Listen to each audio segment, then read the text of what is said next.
Hello, and welcome to the Multi-Million Dollar Agent Show. I'm your host, Violet Rainwater, and on today's episode, we're going to be diving into the 3 deadliest mistakes that producers make and how to avoid them. Today, I am joined by my fabulous co-host, Rob Jacobman. Welcome, Rob. Hey, what's going on, Violet? How are you? I am doing amazing. We got a beautiful, almost 70-degree day here in Colorado. After last week, it was -7, a low of Wow. -7. So the sun is out. I am doing good. How are you doing? Fantastic. I'm actually so excited to dive into this topic. It's near and dear to my heart as well, and I know a lot of producers are struggling with this. And hopefully, we're going to impact some lives today, and help to transform some agencies. That's right. That's what we're about at ICA Agency Alliance, helping agents build, grow, and scale a multi-million dollar book of business. So let's dive right in. We got a lot of information to go over with you guys. If you have any questions, please put them in the comments below because we'll make sure to answer them as we go. So are you guys ready for the first? I would say this is the biggest mistake that producers make. I don't care if you're an insurance producer, a financial producer, if you're in a service-based business, if you serve B2B, B2C, this is a big mistake we see all around. Are you ready? Rob, can you give me a drum roll, please? Let's do it. The biggest mistake that producers make is not using LinkedIn to market and sell themselves. Friends, That's right. I wanted to get us started with some crazy statistics. So if you've been on the fence, if you think LinkedIn is just a place like a resume, to keep your resume and to network that way, I have some crazy statistics to share with you that will hopefully change your mind. So first of all, this is the latest statistics on LinkedIn. 660 million registered users on LinkedIn. But out of those, 303 million are active. But out of those, only 3 million share content. It's incredible. What? That's 1%, friends. 1% are sharing content on LinkedIn, which means this is a completely untapped market. Rob, I know that LinkedIn is dear to your heart. I was using LinkedIn when we met, but you have allowed me to use it on steroids. So these statistics alone, I have a few more to share with you guys. 87 million millennials are on LinkedIn. So if you serve the millennial market, LinkedIn is where you want to be. And get this, friends, 90 million senior level influencers. What is that? Those are decision makers are on LinkedIn as well. So Rob, why do you think so many people are not using LinkedIn? And do you see this as a big problem? I know you talk to agents all the time and you are teaching them how to use LinkedIn. So I'd love to hear your thoughts. Yeah, it ties into what we talked about in our last 2 weeks ago. We talked about this in a live stream where I talk about basically how producers can crush it on LinkedIn. And here's the thing, all of your ideal client profiles, whether you like to believe it or not, if you are a commercial insurance producer, all of your ideal client profiles, the exact person that you're trying to connect with, the decision makers, they are all on LinkedIn. They are Yeah. all on this platform. Guys, listen, also, if you're using LinkedIn for recruiting, getting talent, getting that young population excited about our industry, this is where you need to go to attract that kind of talent. If they see your brand out there, they start to see you posting content, they start to see you engaging on the platform, it's going to massively increase your visibility and build your authority. And if you're not on the platform, my goodness, we can help you, through ICA, we can help you leverage the power of LinkedIn. And listen, this is one thing I want to share, a gold nugget here. You must have a LinkedIn strategy. If you do not have a LinkedIn strategy, a coordinated strategy where you're optimizing your profile, you are actually generating leads and creating lead lists, my goodness, start now. Start today. Don't Yes. start like as soon as we get off this live. Start right Yeah, away absolutely. and get that thing rolling. And I actually we're not just here to share problems, we're here to bring you solutions. So we got 3 ways to help you get started.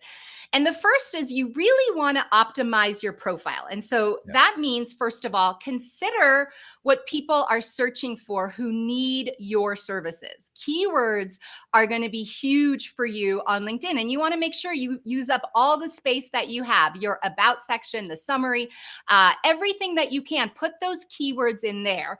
Rob, I know you have quite a bit to say about keywords, and your profile is highly optimized. So go check out Rob's. He has one of the best profiles that I've seen on LinkedIn, and it tells exactly what he does, who he does it for, and what he helps them solve, and how to get in touch with him. So he Yeah. could be a great example for you guys to go and check out.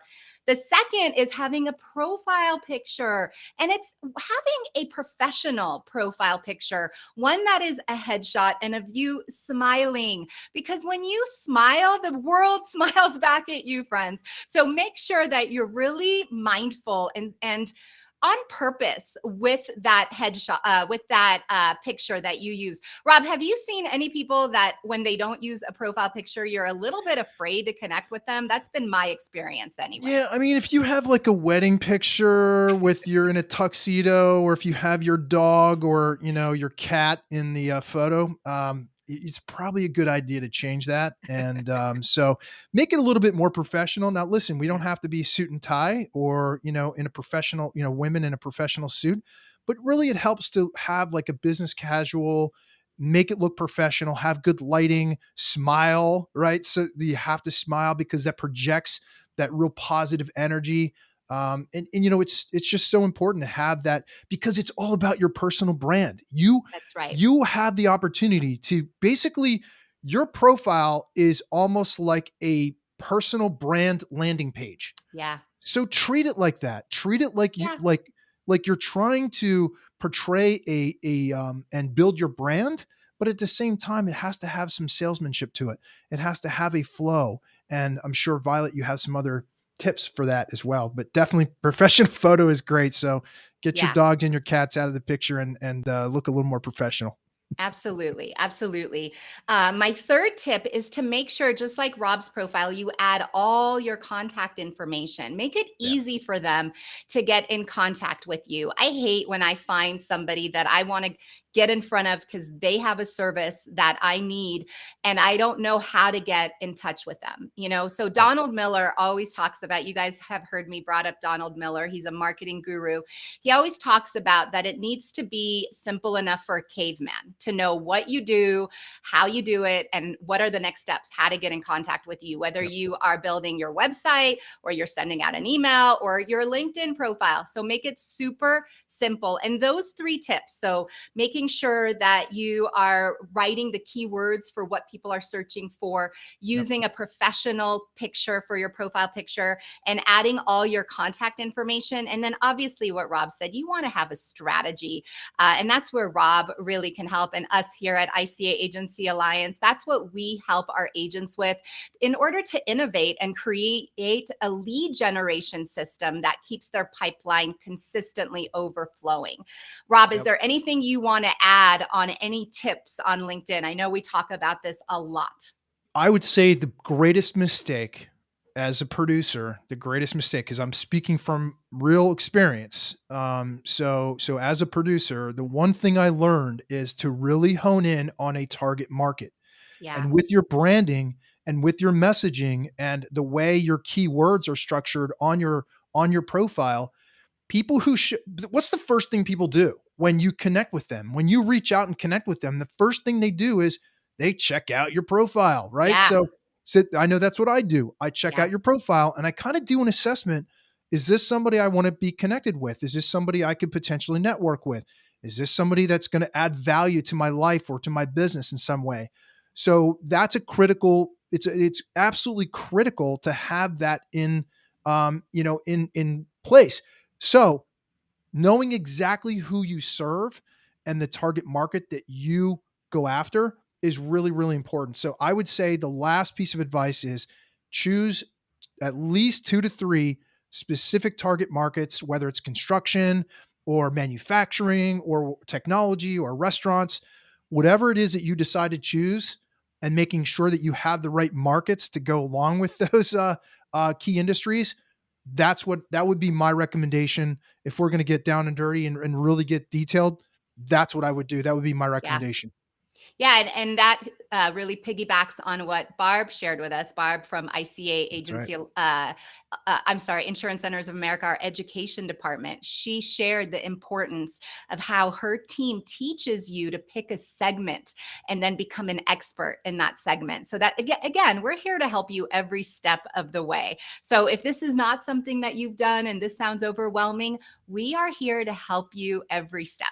All right. Yep. The second biggest mistake, Rob, you want to share your biggest mistake that you see producers make?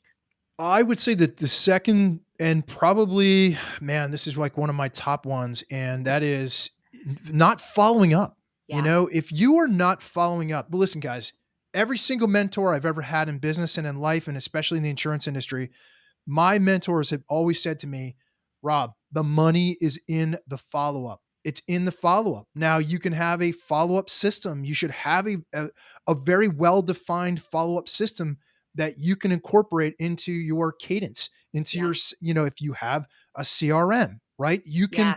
You can actually build your pipeline to match up with your your specific cadence. So whatever it is your follow up next step is, that's something that you should be having more formalized and have an actual game plan and strategy. The last thing you want to be doing is flying by the seat of your pants and not having a game plan every single day when you wake up. You should know exactly how many calls you're making. You should know exactly how many follow up messages.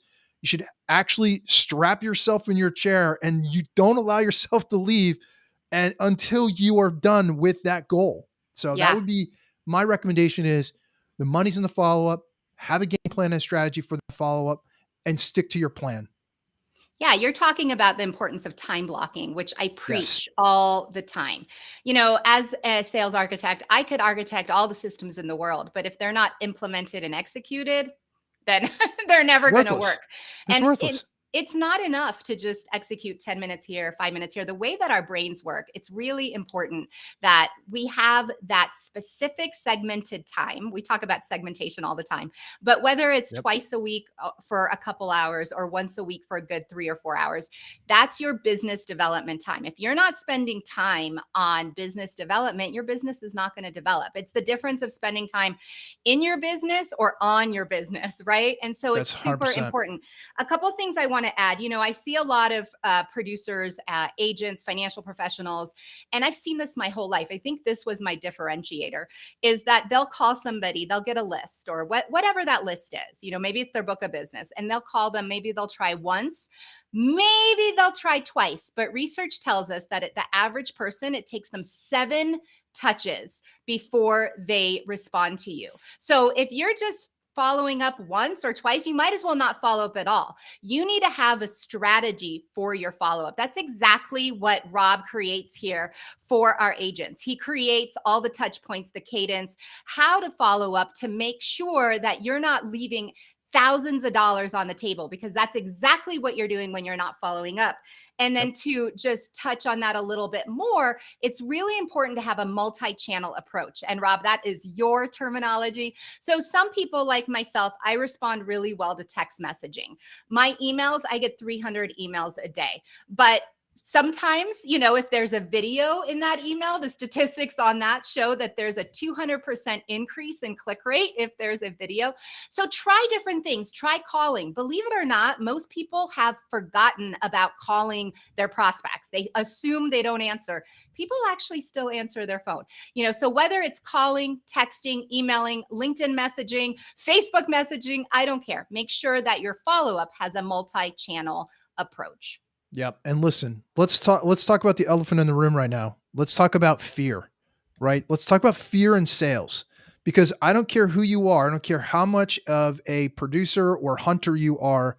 We are all sometimes um have that mindset issue, that thing that gets stuck in our heads.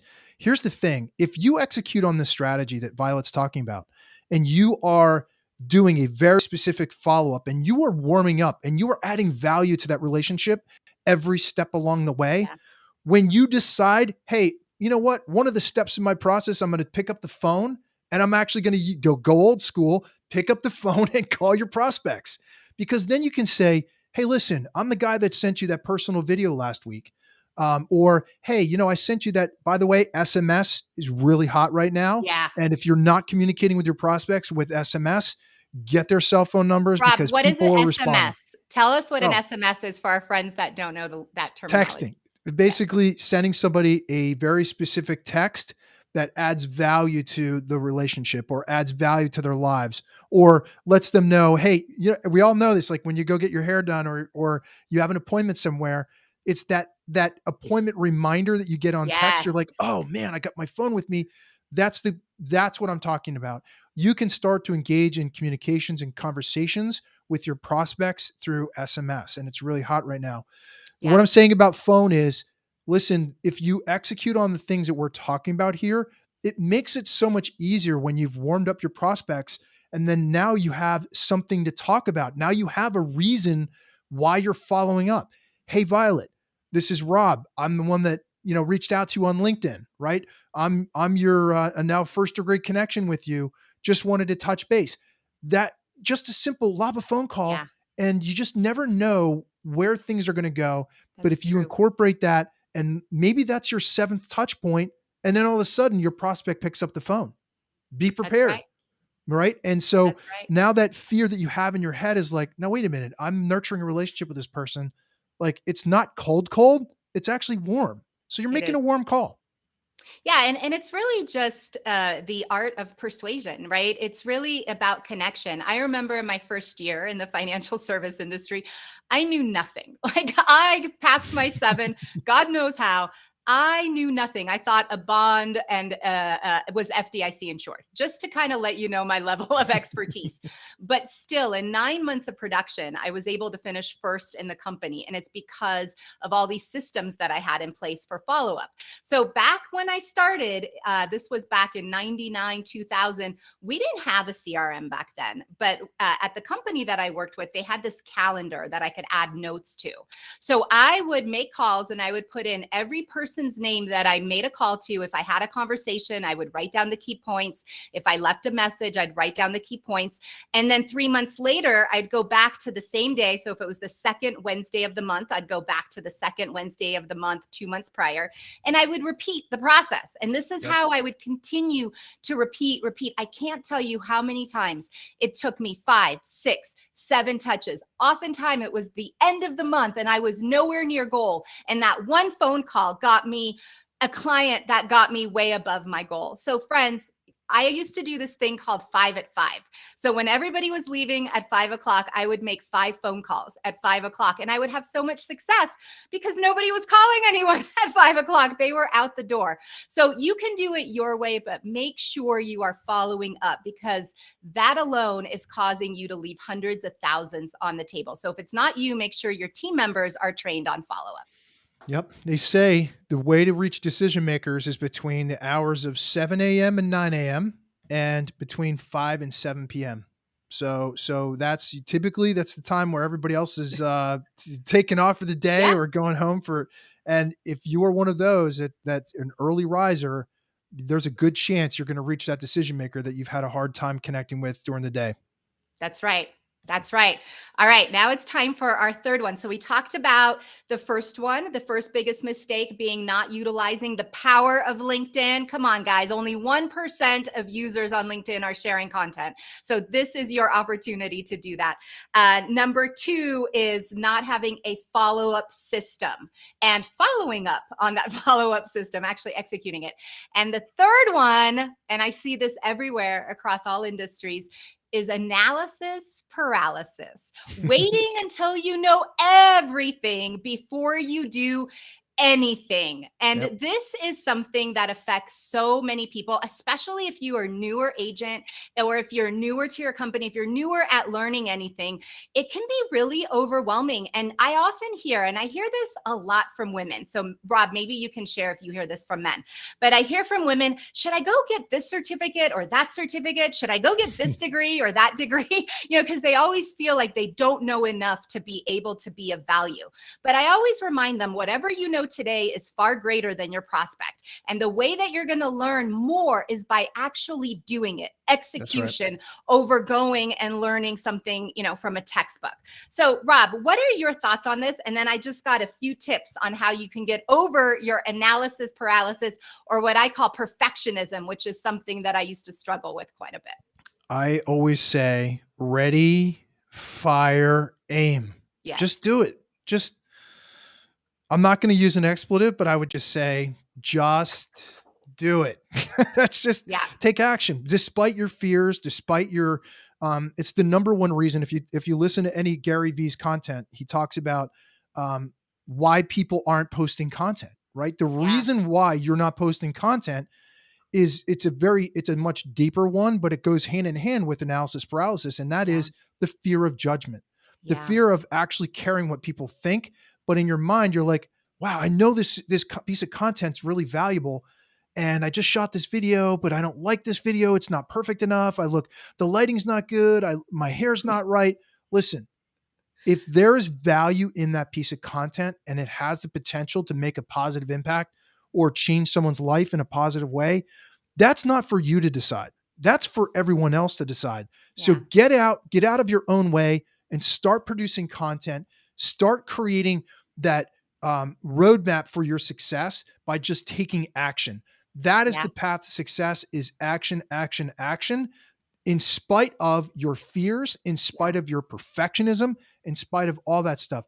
Do not let that hold you back from achieving your dream. And it will. It will. And it's going to feel uncomfortable. I've shared with you, Rob, when I first started making videos about 8 or 9 years ago, I was physically sick anytime I had to share them, because I didn't like what I looked like, what I sounded like. I was terrified to put it out there. But with every one that I put out, it got a little bit easier. And That's right. today I actually teach people how to use video. So you never know, everyone has to start somewhere. And so start small. That's my first tip. Just start with baby steps, even if it means making one phone call today. That's right. So you want to know exactly what your goal is, right? The second habit of what is that? The 7 habits. What is that book, Rob, that I'm Seven trying to think? Habits of Highly Effective People. That's right. The second habit is beginning with the end in mind. That's right. So if you can get really clear on the goal that you have for your book of business, and then break it out into baby steps. And so the first thing is know where you're going. Get That's that right. goal, get really crystal clear. The second is just take baby steps every day. I don't care if it means that you call one person, or you visit one person, or you make one video, or you put out one piece of content a week. Just, you have to do something different. It was Einstein who defined insanity as doing the same thing the same way and expecting a different result. So we have to start by taking baby steps. And yes, you're going to be uncomfortable. And you know what? That's great, because one of the keys to success in business is getting comfortable with being uncomfortable. And That's then the right. third one is don't override your gut. Friends, there's been times where I tried to make a video 19 times, 19 times. And I ended up going with the one I made the first time. You're like, I should have just quit after the first one. Right. It's I like, mean, how many hours would I save it's myself? perfectly So, fine. And that's what I yes, say to often people is like, listen, it's perfectly fine. Your first video was awesome. Like, no, there's all these things wrong with it. I'm like, no, it was perfectly fine. And that's why, kind of parlaying on what you're saying, Violet, is choose a partner, have a buddy system, or somebody who can be your accountability partner, where you can do a video and say, hey, Violet, I'm going to treat you as if you're a prospect right now. Right. I'm okay. going to shoot a video and act like I'm reaching out to you as a prospect on LinkedIn. And could you do me a favor? I'm going to send it to you. Go easy on me, but I want to send it to you so that you can give me some positive feedback and some positive reinforcement that maybe I'm on the right path, and maybe give me some tips or ideas about how I could change it. That is kind of Yeah. what we're teaching too. And look at you now. Look at you now. The Look at most me. the most petrifying thing you can do is the most petrifying thing I can think of is actually going live and doing what we're doing right now. Because the Yeah. first time I was like, I've been doing video like you for a long, long time, and it's kind of like second nature. But when you said, "Hey, Rob, we're gonna start doing these lives." I'm like, it's like I'm sweating. I'm Yeah. like, I don't know what to say. Like, it's a whole different ball game. But listen, it's like anything in life. You start doing it enough, and you're gonna get really, really good at it, and it just is gonna come natural at some point. So, get out of your own way and just Yeah. start creating, start doing, start producing. That's You can right. do That's this. right. And I got two quick ways for you guys to just reframe that really helped me, because that was the biggest thing that I struggled with was perfectionism. I wanted it to be perfect before I Mm, put it out there. And here's a couple of things that helped me. When I reframed it from wanting to help all these people or get in front of all these people, I started creating content. And guys, you really should be creating content on LinkedIn. That's where the opportunity is. that's But I changed it from wanting a lot of people to me to help a lot of people to just one person. If I can just help one person with this piece of content, then I know my heavenly Father is proud and I'm going to be proud too. that's You know, right. it's really just about making a difference in one person's life. And I guarantee you, the wisdom that you have today, everything that you've learned up to this point is valuable to a lot of people. I'm sure there's one person that could get value. So strive to do that. And then the other piece, and this isn't mine, this is something I learned from Chris McChisney. He actually wrote the book, The Four Laws of Execution, The Four Rules to Execution. It could be wrong. I'll put it in the comments below. But I once saw him speak, and I was having breakfast with him right before he spoke, and he said something that blew my mind, because I always wondered, like, are these speakers so nervous before they get in front of a crowd? He just kept repeating this mantra: don't impress them, bless them. Don't impress them, bless them. And oh my God, what a beautiful reframe. Because then when he got up there, he was just this shining light. He wasn't worried about impressing anyone. He was there to simply share his knowledge. And that's what our point is today, friends, is for you to start sharing these gifts that you have. Stop leaving hundreds of thousands on the table. So in summary, if you're just now joining us, and make sure to let us know in the comments where you're coming from. And if you're watching later, make sure to hashtag replay and let us know where you're watching from. But also make sure to the three things that we talked about. These are the three things you want to work on. So first of all, start utilizing LinkedIn. Everything is on LinkedIn. All of your prospects are in LinkedIn. Second one, Rob, give us a summary of what you talked about. The second one is follow up. The money's in the follow up. Just do it. Have a Just do it. system. Like, you need to have a system. That's right. And then the third one is what we just talked about, and it's avoiding analysis paralysis. Action execution is the most important part of your workday. So, guys, those are our 3 points today, 3 things for you to avoid. Remember, we're here to help you grow, build, and scale a multi-million-dollar agency. We are not going to be here next week because we're actually going to be out in the field. We're having a luncheon here in Denver, right in Westminster. So if you're local and you want to come learn about all the innovative ways that we're helping agents scale and build this multi-million-dollar book of business, come join us. Come be my guest. You can DM me or put a comment down below. So next week we won't be here, but the following week we'll be back with more tips and tools to help you grow an empire that is truly yours. Guys, thank you for joining us today. Thank you, Rob. It's Thanks, always a Violet. pleasure. Crush it.